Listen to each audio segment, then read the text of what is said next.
Veliki pozdrav i dobrodošli na kanal Obavijesti me. Šta se ovo dešava u srcu Europe?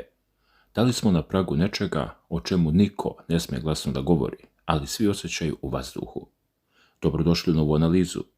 Ostanite sa mnom narednih nekoliko minuta jer ovo što ću vam sada otkriti nije vest iz treće kategorije. Ovo je slika sveta koji se menja brže nego što iko od nas želi da prizna.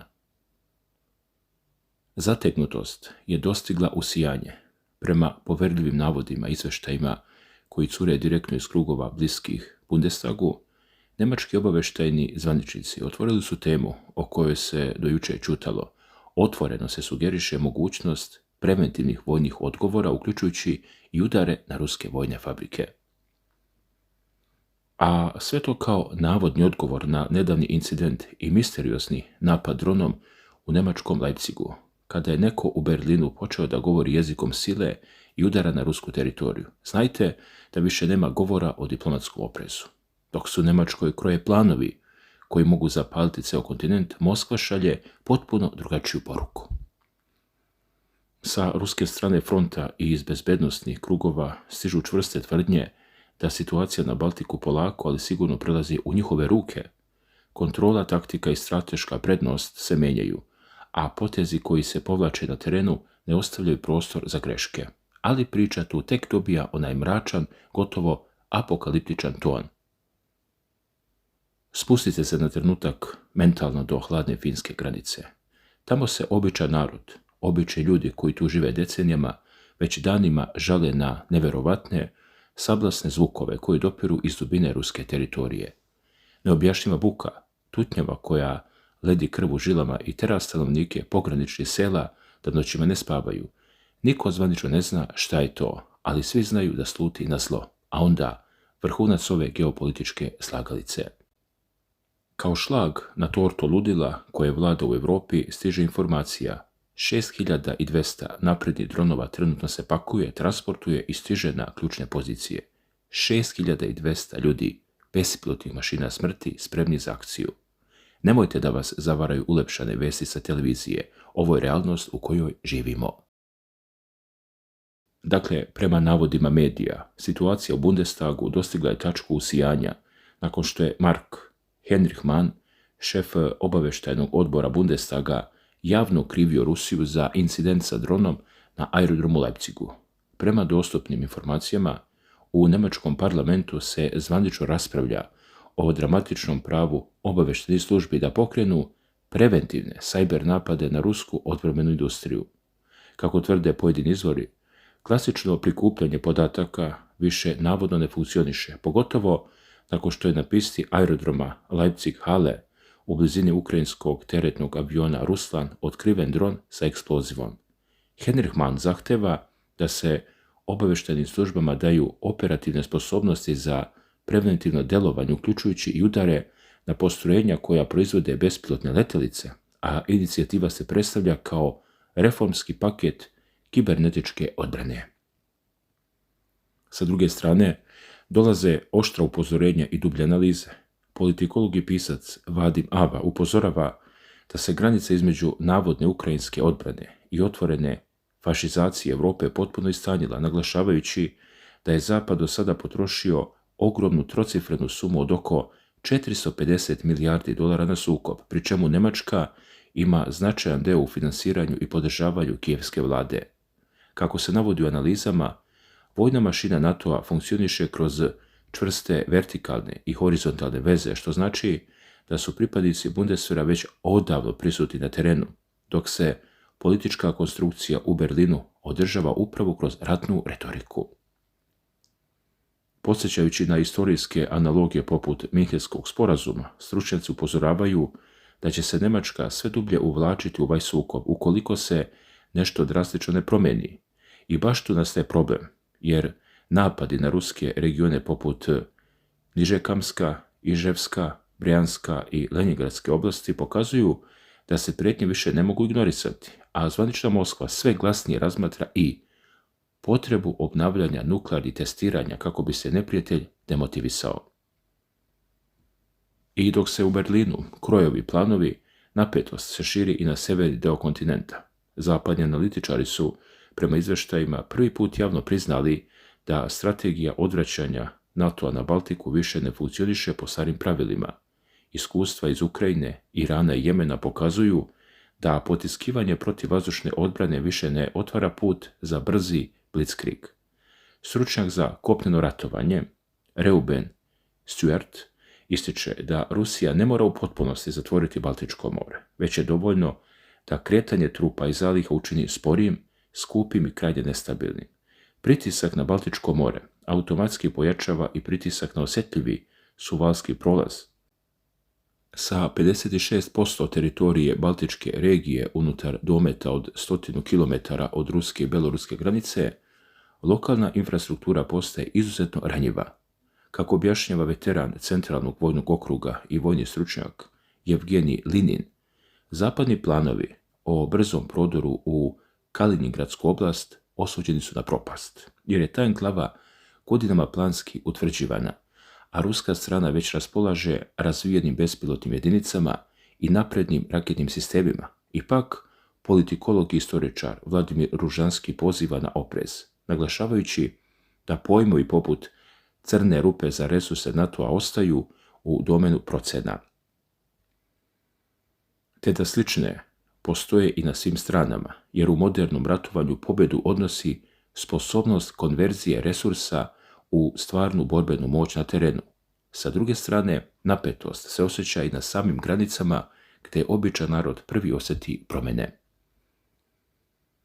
Prema izvještajima finske publikacije ILE, finski graničari na jugoistoku zemlje suočavaju se sa neprekidnim prijavama uplašenih građana.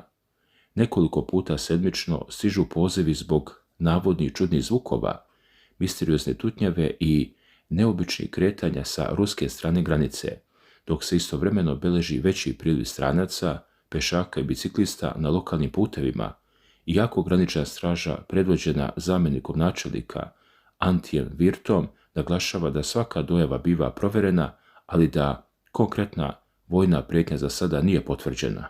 Opšta klima nesigurnosti uzima danak. A bivši finski predsjednik Sauli Niinisto upozorio je da bi se Europa nakon svega mogla suočiti sa potpuno novom neprijateljskom gvozdenom zavesom i trajnom podjelom.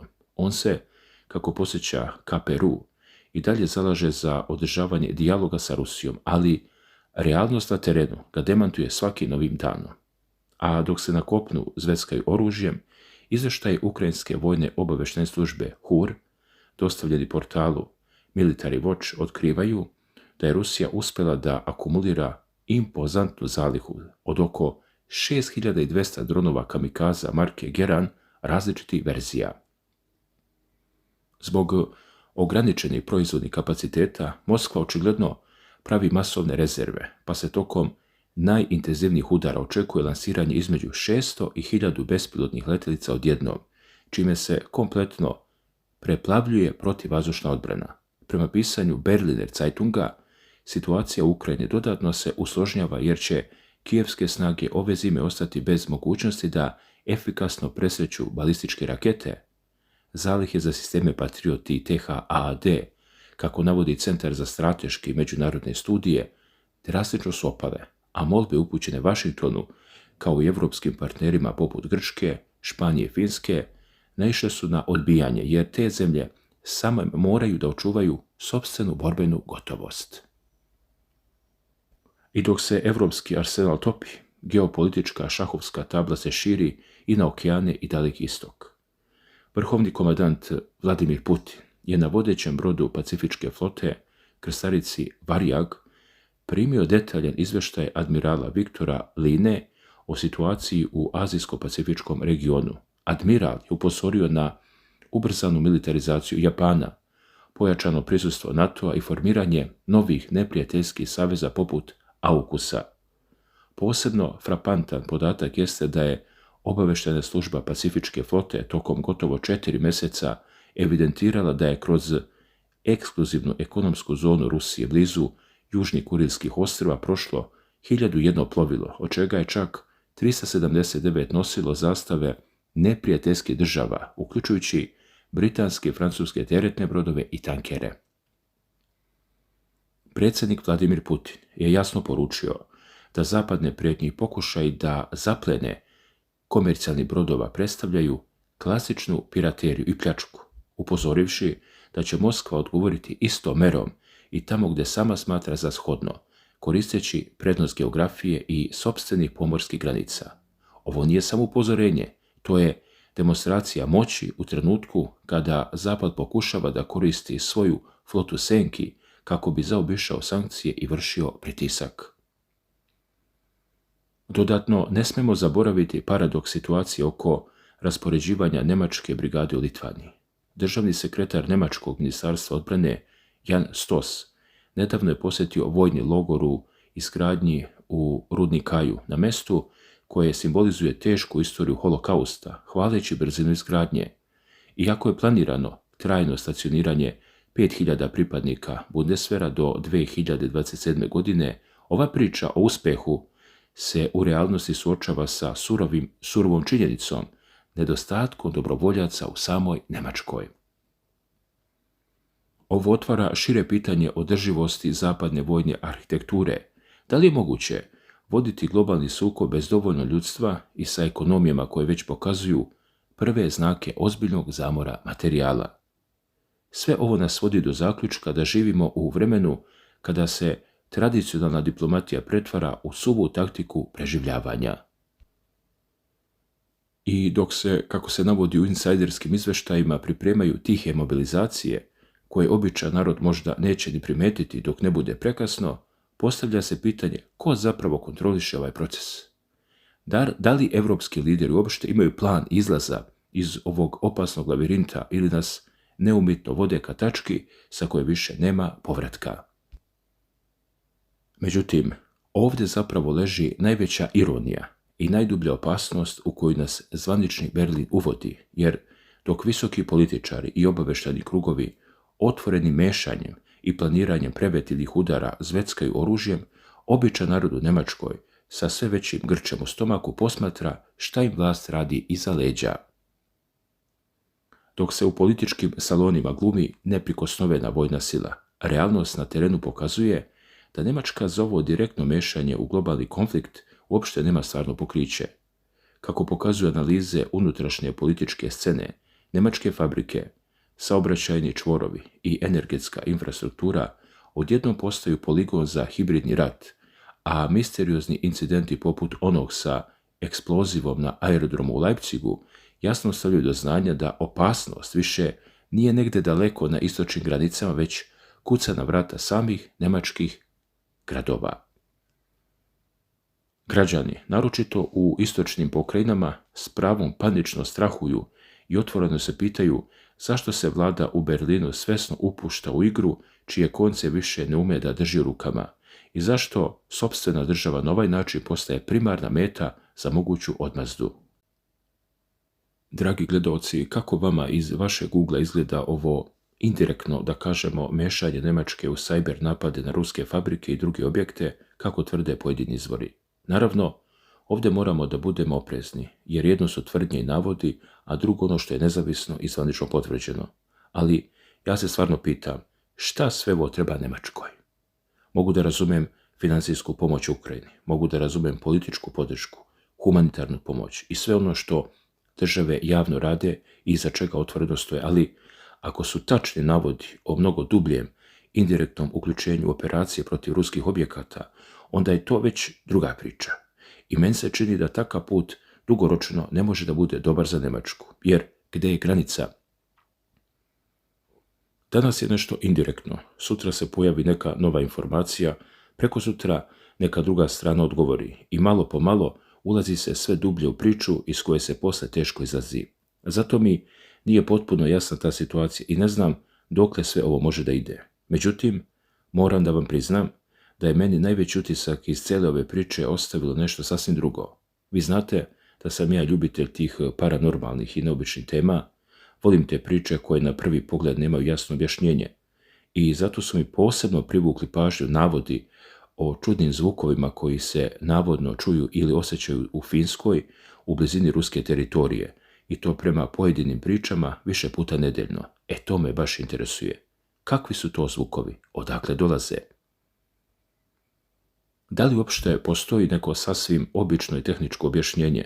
Da li su u pitanju vojni radovi, infrastruktura, vežbe, industrijska postrojenja, neki radio ili drugi signali, ili nešto sasvim deseto u pitanju? Ne tvrdim ništa, jer zaista ne znam. Upravo zato mi je priča interesantna. Rusija i Finska dele ogromnu granicu dugu više od 1300 km. Znamo i da je nakon ulaska Finske u NATO bezbednosna situacija na tom prostoru potpuno drugačija nego ranije. Rusija razvija i prilagođava svoju vojnu infrastrukturu na severozapadu zemlje, što je gledano iz njihove vojne perspektive očekivana reakcija na novu situaciju, ali mene i dalje kopkaju ti zvukovi. Šta proizvodi nešto što ljudi sa druge strane granice mogu da registruju? Ako se to zaista ponavlja 2 ili 3 puta nedeljno, kako se navodi, onda bi bilo veoma interesantno vidjeti postoji li neko zvanično objašnjenje, da li je neko merio frekvencije, da li su finske službe nešto saopštile, da li je u pitanju obična industrijska ili vojna aktivnost koja zbog uslova na severu može da se čuje veoma daleko. Ja sam iskreno za ovu priču prvi put sada čuo i upravo zato sam želeo da je podelim sa vama. Ne zato što želim da vam kažem da iza toga mora da postoji nekakva velika misterija, već zato što mi je interesantno kada se pojavi nešto na šta na prvi pogled nemamo jednostavan odgovor. I voleo bih baš vas da čujem. Ako neko od vas zna nešto više o tim zvukovima, ako ste negdje naišli na ozbiljan finski ili ruski izvor koji ih objašnjava, napišite u komentarima. Mene stvarno interesuje šta je u pitanju. A što se tiče današnje priče, mislim da smo prošli praktično sve. I Rusiju, i Ukrajinu, i Njemačku. Cyber priču, situacije na severu Europe i sve ove neobične detalje koji se pojavljuju oko jednog sukoba koji je odavno prerastao samo pitanje fronta. I upravo je možda to najvažnije. Danas se sukobi ne vode samo tamo gdje vidite vojnike. Vode se politički, ekonomski, tehnološki, informacijno i kroz cyber prostor. Zato ponekad postaje veoma teško razdvojiti šta je činjenica, šta tvrdnja jedne strane, a šta nešto što tek treba da bude dokazano. Nadam se da ste zadovoljni današnjom analizom, a meni obavezno napišite 2 stvari. Šta mislite o ulozi Njemačke i još zanimljivije, šta vi mislite da stoji iza tih neobičnih zvukova na rusko-finskoj granici? Baš me interesuje šta ćete reći. Hvala na pažnji.